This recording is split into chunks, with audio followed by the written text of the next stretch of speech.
Welcome, welcome, Space Cadets. Let's get started.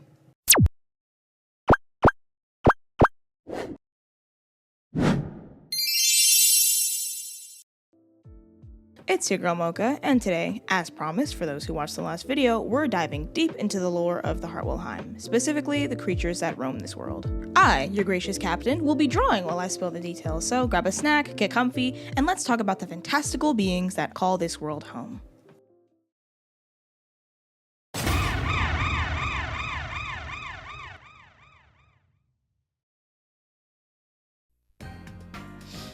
Alright y'all, so for this first one, we're going to be diving into Celestials, the glowing winged beings that look like they walk straight out of a fantasy novel and right into a sci-fi convention. These guys aren't just fancy nightlights, they've got lore, power, and probably better skin routines than any of you shrimp-back geeks. Sit up straight, unless you're laying down. Then drink some water and put some chapstick on, with your crusty ass. Celestials are basically the light's magnum opus, the first draft before humanity got uploaded into existence. Imagine a divine Pinterest board full of elegance, cosmic baddies, and painted skies. That's what the light intended his children to be, harbingers of good, and stewards of kindness. Celestials are intentionally more humanoid in my world because I love drawing pretty people with wings, but there is also a second narrative choice. As I mentioned before, why did I say choice like that? Choice! There's also a second narrative choice. Anyway, as I mentioned before, the Celestials are like the snobby and successful older brother of humanity. So humans directly take after Celestials in that regard. They're meant to look like they were sculpted by the same being in that sense. Anywho, they're humanoid, but with a little extra razzle-dazzle, glowing skin that shifts with their mood, and a ton of regal poise. The happier they are, the brighter they glow. So basically, if you see one of these guys beaming like a celestial highlighter, they're either having the time of their life, or they just saw a really good meme. But if they start dimming, well, implications there. Somebody's either sad or about to drop some celestial drama. And trust me, when immortal space entities have beef, things get criminal. Cast their loving brothers and sisters into a pit while daddy's away kind of criminal. Now, we gotta talk about Celestial Royals. They're just basically the first created of celestial life, the first 14. However, those 14 families were split. Celestials now, and what we call the Malignant. If you watched my first video, you get it. You know what I'm talking about. However, TLDR, their brothers and sisters were separated by a big conflict that happened, and half of them remain in the ether, and the other of them have gone cast into the Nefarium, which is a place of darkness and cold, and then war happens, and everything's good now because wars end. Anyway, Celestial Royals. You see, they don't need crowns. Oh, no. That's too basic. They need something instead. They've got glowing birthmarks on their faces that literally scream, "I was born important." These marks determine their family lineage and the powers that they inherited. These markings appear like a pop-up ad as soon as Celestial Royals come in contact with each other, just as a greeting. That's just the natural physical greeting that they have. And then of course, there's normal greetings like hi or hello, but if you're Celestial Royal and you meet another Celestial Royal, it's like, ooh, woo, woo. Oh my goodness, you are of the blah blah blah family. Yeah, buddy, you're kind of like lower level than me, so I can talk to you how I want to. It literally goes like that sometimes, and it's just so classist. It's just such a classist system, but it is what it is. But don't worry, these marks can be hidden, unless you run into another royal, that is, as I mentioned before. Then surprise, your face just lights up like a Christmas tree.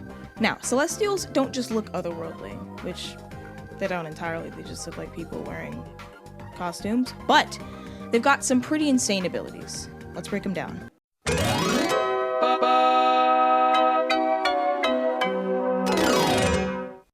Number 1, light manipulation. They can create weapons, shields, and maybe even the world's most overpowered flashlight.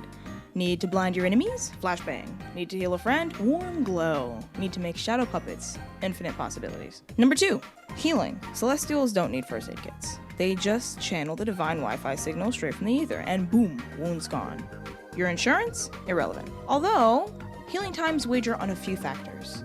Severity of the injury, Celestial's connection to the ether, and environmental influence. What I mean by a Celestial's connection to the ether is where they are, or how dirty or clean they are in sense of what they've done. So your past will come back to haunt you if you want to heal outside of the ether in a way that is, timely for a Celestial, which would be like an auto instant, like demons from Demon Slayer, like Rengoku versus Akaza, bro. That boom, when he freaking got his arm back, that's Celestial core. But if you're a bad Celestial, bro, Dun dun dun. Think of it like Wi-Fi strength. A celestial's deeply intuned to the ether and they'll heal almost instantly, while one with a weak connection, maybe they've been corrupted, exhausted, or cut off, might struggle to mend a minor wound even. Ability number 3, telepathy. Now we all know what telepathy is, but there are kind of hinges on it now in the universe that is the Heartwell Hymn, because telepathy can be used to influence people, as it is often used in comic books and movies and TV shows. Oh, good God, I can't speak, y'all. Please forgive me. So, in favor of peace and the treaty signed after the war, telepathy and mind-bending abilities are heavily monitored, and even forbidden from use entirely. You know, like, if they're gonna nerf the freaking Malignant, they kinda need to get nerfed in return. Ability number 4, flight. Big surprise. Surprise, surprise. Of course, they can fly. They have wings, obviously. Though, here's something pretty interesting. Not very original, but interesting nonetheless. If you're a celestial that lost your wings during the war, or lose your wings at all, gravity manipulation is there for you. It is a very good alternative to having wings. Anyway, let's move on. Now, ability number 5 is kind of like essential oils, but amplified times 8. The aura of serenity. Every celestial has this, and if you do not have this, this is a red flag. It means you are rotten to the core, and the light has just entirely taken away your soothing abilities. All celestials have this ability called the aura of serenity. Their presence literally chills everyone out. Imagine walking into a room and just radiating peace. That's them. Meanwhile, we humans walk into a party and just radiate social anxiety. However, the aura of serenity actually has the opposite effects on their fallen brethren, the Malignant. It actually enrages them and even harms them subtly. Think of it like stubbing your toe, the shock factor and pain included. That's the equivalent of using the aura of serenity on a malignant being.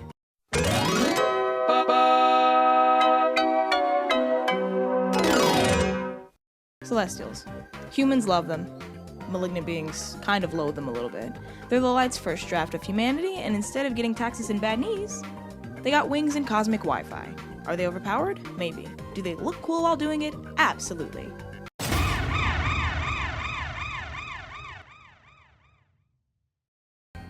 Alright, these next guys are the Celestials' worst case scenario, and ironically, some of my favorite characters to draw. The ultimate cautionary tale, and proof that betraying divine beings has some serious side effects. Granted, they got light on. If you're new here, we touched on that 2 videos ago, but you know, go watch my first video, please. It was actually so much fun to do, and like, not to brag, but it was like super good.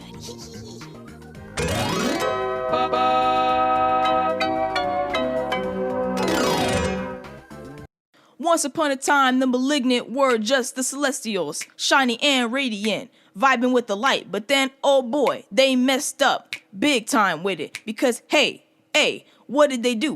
Allegedly, they betrayed the light, hoo-hoo. They got themselves booted out of the celestial paradise and crash landed into the Nefarium. Hey, they did what? They crash landed. Hey. After allegedly betraying the light, they crash landed into the Nefarium, which is basically the universe's worst neighborhood to be in. It's like Compton or Brooklyn in the 90s. Long story short, it's not a flex to be down there. It's cold, it's dark, it's lonely, and it drives you insane. And with the Celestials being the ultimate kings and queens that they are, they didn't just kick them out. They made sure that they looked like villains too. If Celestials are walking divine glow sticks, the Malignant are, well, the opposite. Instead of looking like celestial influencers, they kinda got the gothic horror treatment. Full-on Queen of the Damned, The Crow, anything like 90s gothic royalty. That's the Malignant. They're just the polar opposite of just that decadent darkness, that dark aesthetic, bro. That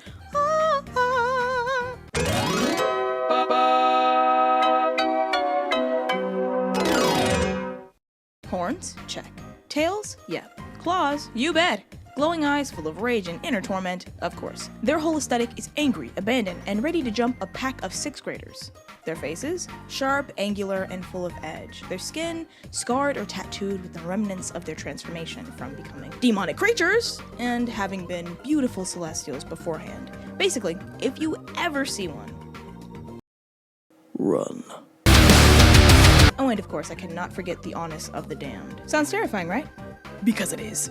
The Honest of the Damned is a mark that was burned into the very bloodline of each malignant being who quote-unquote betrayed the light.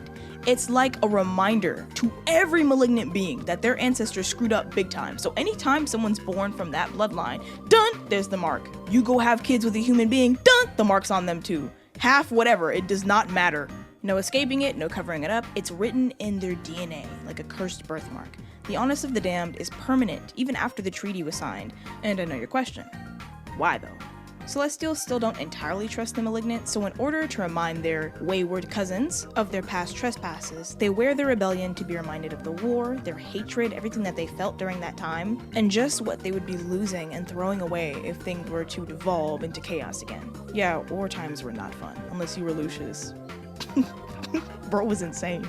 Now, just because they lost their divine sparkle does not mean they're weak. Oh no, the Malignant tapped into something way darker, the primordial black. What's that?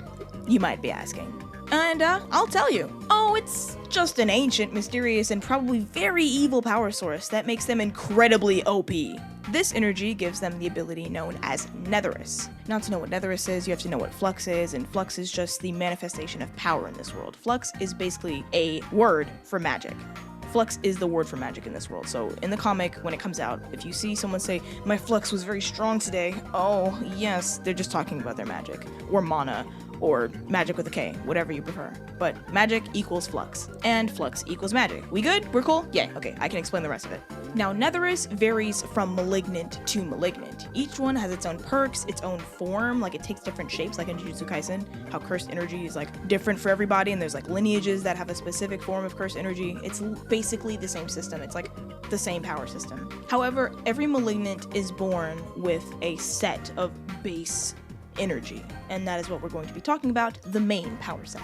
Unlike their ex-celestial brethren, with all their cool healing magic and the magical hoodah-doodah, malignant beings have two main abilities, and it's just basically extreme strength and durability, being built different, and shapeshifting, which isn't really what it sounds like. Celestials may have grace and agility, but malignant beings are tanks.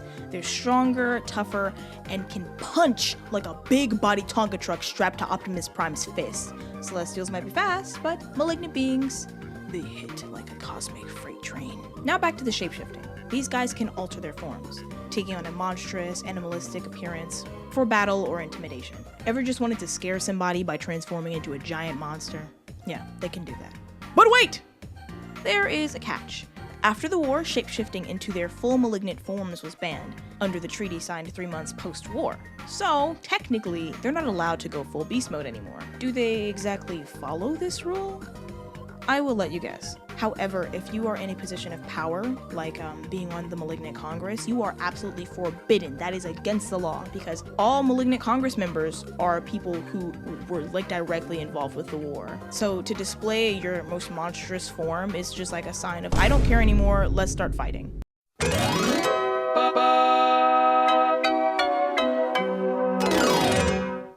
The Malignant are just Celestials' edgy exiled cousins who lost their divine favor but got jacked and terrifying instead. Fueled by dark energy, stronger than Celestials, and with a tragic cursed history, they are the ultimate product of a poor environment. And lying scammers. But hey, they've got the cool horns. So, that's it for today. Well, actually that's not it. I'm lying right now.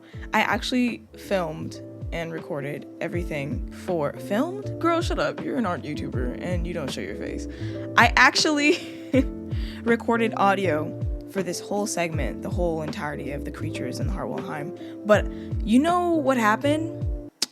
It turned out to be like 39 minutes, just the audio alone, and I know I like to put edits in there, so it's just bound to be long anyway. It's gonna be like, what, 45 minutes as a whole or something? So I am chopping this video in half and doing a part 1 and part 2, as you can see in the title. Yes, this is part 1. Part 2 is coming out the week after next, because I have something very exciting planned for next week. And I hope you enjoyed this a lot, because this was super fun for me to do, and I hope that you got a little bit of insight on the two different spectrums of good and evil, quote unquote, just in a societal kind of view based on the Heartwell Hymn. And yeah, I hope that you really enjoyed this because I really enjoyed making it and it was super fun. If you did enjoy, make sure that you do me a little favor and subscribe because it is free and I'm not holding you at gunpoint right now, or knife point if you'd prefer that.